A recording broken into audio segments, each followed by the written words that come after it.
I must say that this has been a very enlightening morning, and I'd like to commend the discussants for the richness of the conversations we've had today and the invaluable insights that they've brought to our attention.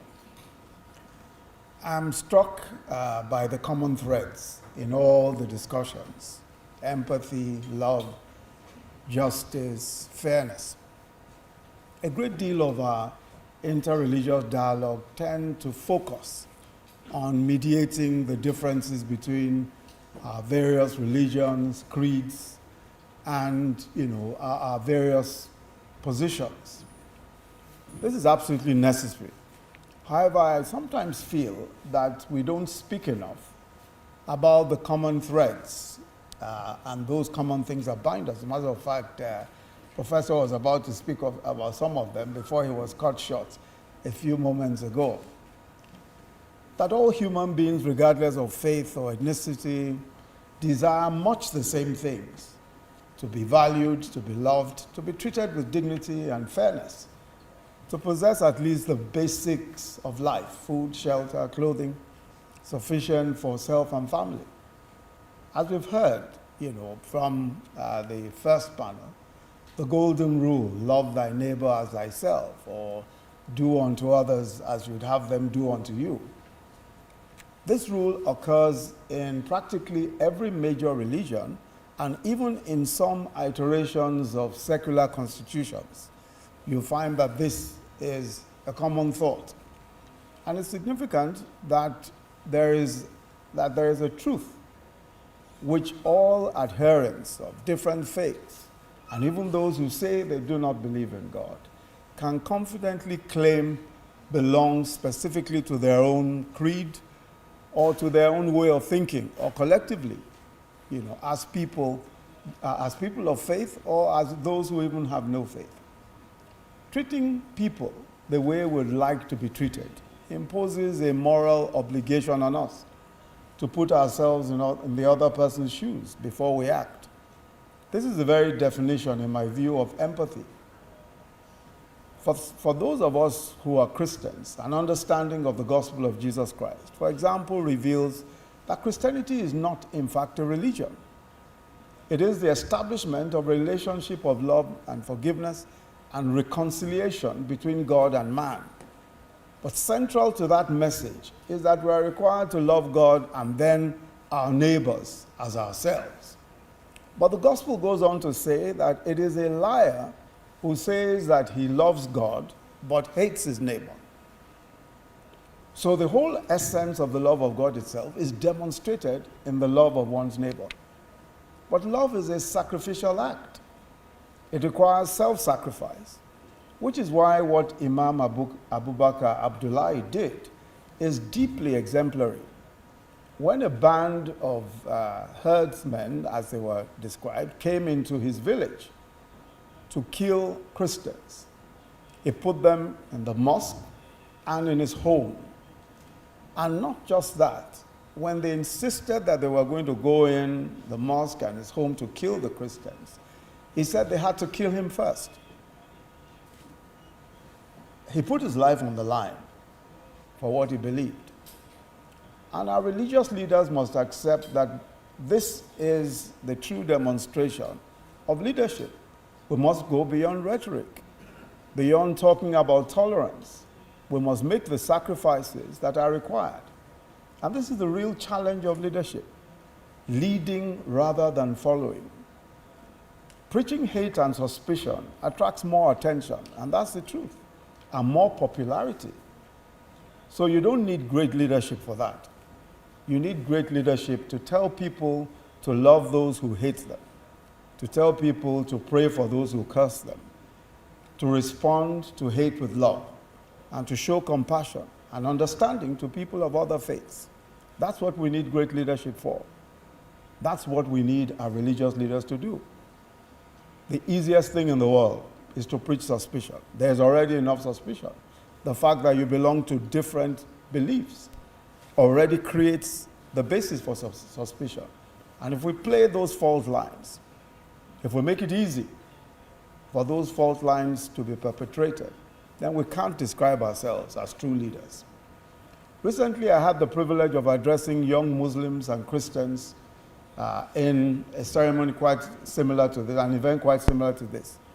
And I said to them that the great conflict of our time is not a clash between the civilizations or between Islam and Christianity, but between extremism and human solidarity, between the forces of hate and intolerance, and those of empathy and peace. There is the religions, and we've heard every side talk about the essence of the faith. The essence of this faith is peace and compassion and love. But the conflicts that we have are between those who belong to both religions and several other religions, but who preach conflict, who preach hate, and who preach intolerance. As practitioners of empathy, it's our responsibility to build bridges and to seek common ground as a basis for national progress. In every diverse society, a measure of conflict and discord is inevitable. This is the natural social consequence of our differences brushing up against each other. Whether these tensions become teachable moments for learning more about ourselves, or they snowball into implacable hostility, depends on how we address these tensions. As gatekeepers of the public mind, the media, and now especially the social media, play a very crucial role in shaping our perception of these differences. Do we report tragedies and incidents of conflict in ways that promote the sanctity of human life? Or are we simply driven by the need to drive our sales or clicks now by promoting shock value, sensations, gratuitous violence, and the cynical coverage of carnage? Are we using our platforms to amplify measured voices of reason, or are we using them just to amplify the voices of divisive hate mongers? What are we using our platforms for?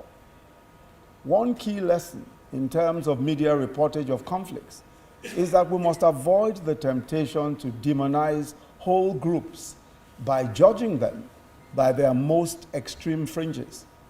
We must resist the urge to portray communities in caricatures. I think it's important to stress that when an individual commits a crime, he or she does not, as an individual, is not necessarily a representative of an ethnic or religious community. Neither journalistic best practice nor legal convention subscribe to the idea of holding communities responsible for the actions of individuals.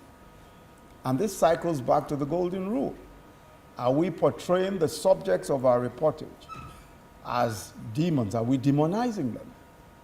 Are we treating people? Are we portraying them in the way that we would like to be portrayed? So the people in the media and opinion molders have a responsibility to inspire us to think deeply about the complexities of our society. You have a responsibility to help us to see the bigger picture, to rise above prejudice, and to apprehend the nuances that characterize intergroup relationships in a plural society such as ours. As the conversations that we've just witnessed have shown, we have voices of reason and empathy in all of our religious communities. And I really want to urge the media and the social media, which involves now every one of us, as gatekeepers of the public mind, to lend their platforms to advocates of peace and mutual understanding, and therefore amplify our potential for harmonious coexistence. At the same time, we must ensure that we intentionally marginalize the agents of intolerance and hatred and deny them the ability to influence impressionable hearts and minds. As religious leaders and media personalities, and also as people of faith in general, we share a common calling to apprehend the truth.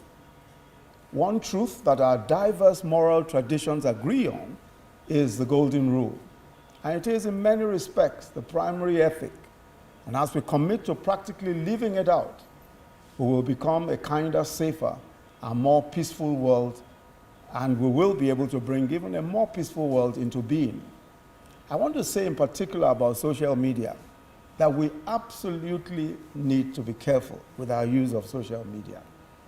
And if we do not want to promote the kind of conflict that can go completely out of hand, we must be sure that we are policing ourselves and regulating ourselves, especially on social media. I don't think that government regulation is necessarily the way to go, but I believe that we as persons of faith and we as leaders and those of us who use the social media actively owe a responsibility to our society and to everyone else to ensure that we don't allow it to become an instrument of conflict and an instrument of war. Recently, I was sharing in a gathering about my auntie, a lady who is 81 years old. Sometime before the elections, some news went around the place that I had resigned my appointment as vice president. And the news was all over the place. It went around in social media, it was on WhatsApp and all that. And my auntie called me, this 81-year-old woman who lives in Ibadan, and she called me and said, Yemi, why did you resign? I said, no, auntie, I didn't resign. She said, no, you resigned. I said, no, I'm telling you, auntie, I didn't. She said, if you didn't resign, why is it on WhatsApp? I had to explain to her that what I'm saying to you now, even if it's on WhatsApp, that I did not resign. And just tells you, and I think it was Reverend Sister Agatha who mentioned, that if we are not careful, most people are not discerning enough to tell fact from fiction.